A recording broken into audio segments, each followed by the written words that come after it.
We've spoken quite a bit about Cecil Rhodes in class, so this video is really just set up as a way of contrasting a little bit of his biography with that of David Livingstone. And David Livingstone is associated with the sense of civilizing mission.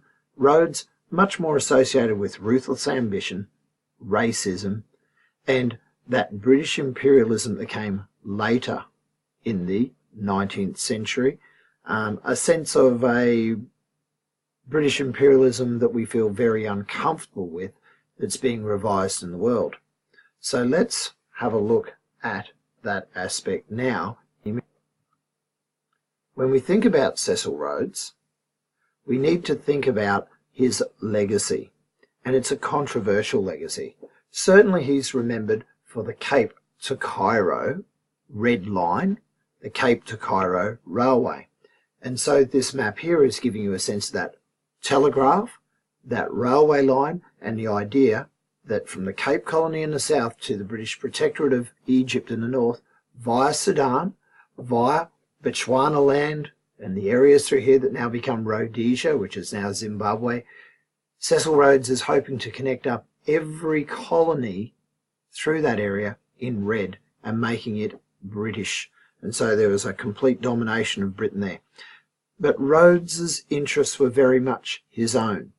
While presenting himself as a British imperialist and wanting to build for Britain, very much was self-serving as well, which we'll get to in a moment. This statue of Cecil Rhodes at Rhodes University, at Cape Town University, is fairly significant. You can see the intensity of your feeling towards him, and that statue was taken away, and the hashtag Rhodes Must Fall is one that became very important in 2015, 2016 in social media. Rhodes at Oriel House, Oriel College at Oxford is quite significant. The statue is protected and so on, quite different to that Cambridge man, Livingstone, his statue is revered. Rhodes very much challenged in terms of his place in British academic history.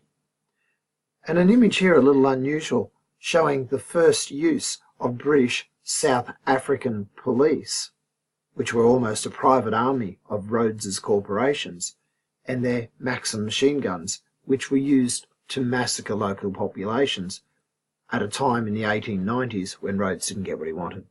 So let's just zip through that biography, as I was hoping to do here for you.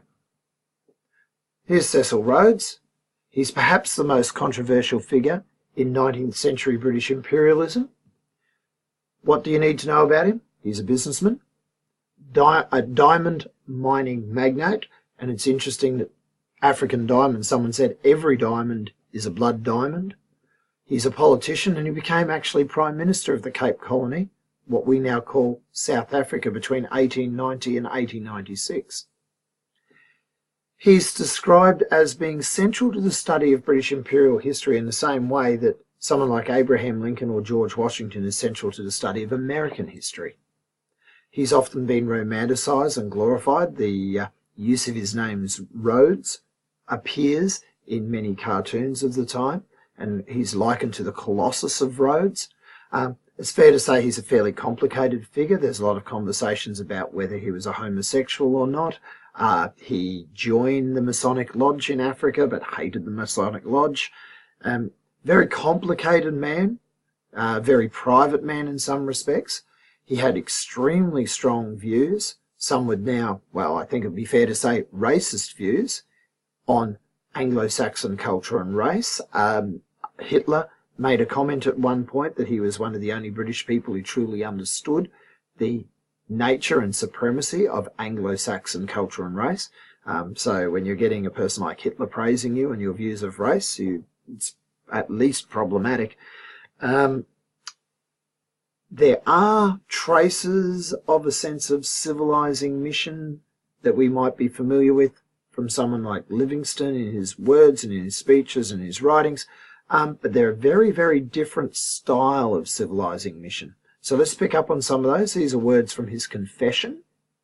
He contends that British are the finest race in the world, and that the more of the world that the British inhabit, the better it is for the human race. This is quite different from the 3 C's of a Livingstone. Just fancy those parts of the present inhabited by the most despicable specimens of human beings, talking about non-British, particularly those with dark skin, particularly Africans. What an alteration there would be if they were brought under Anglo-Saxon influence. He talks about areas of the world not under British influence as being uncivilized. So while this is the language of civilizing mission, it's quite different in intent and, I guess, the arrogance that comes through in his views.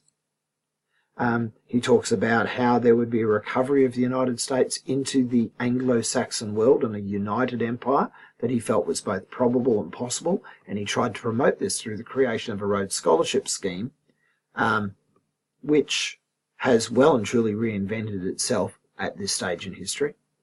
He still talks about taking Africa as a duty. Again, a different sense of talking about the place of empire and the place of Britain in the world than Livingstone.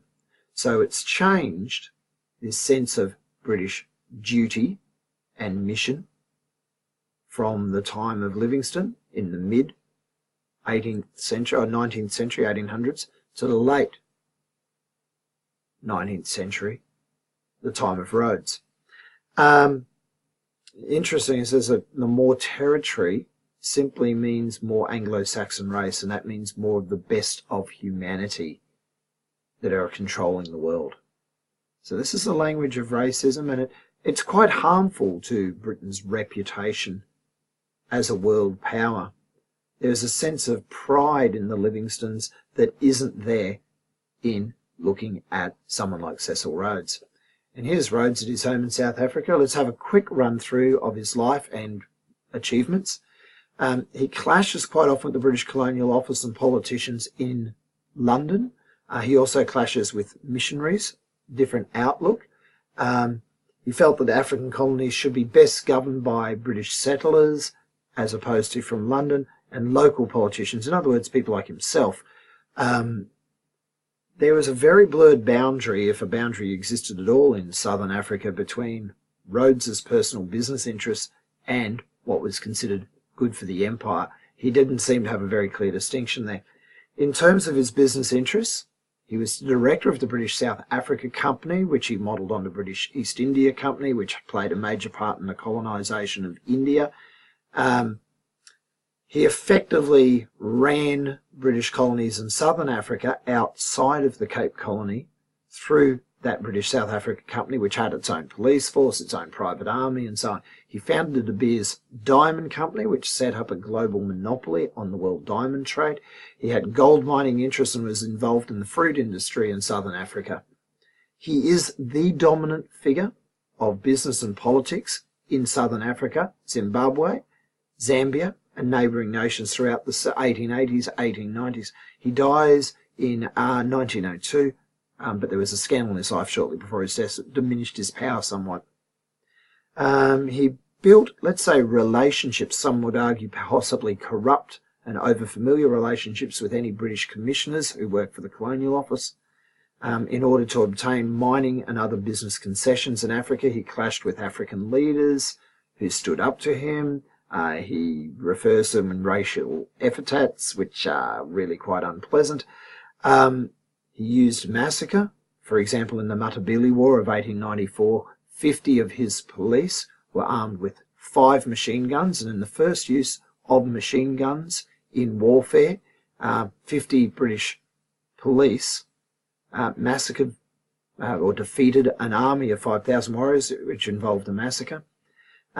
He used his private police forces to take land and resources from African tribes for his own political interests. And as I said previously, he's very famous for encouraging the development of Cape to Cairo Railway and conquering areas through Central Africa. It was never quite completed, that chain of colonies, but it was very much his plan, and it diminished the British reputation for empire in Africa.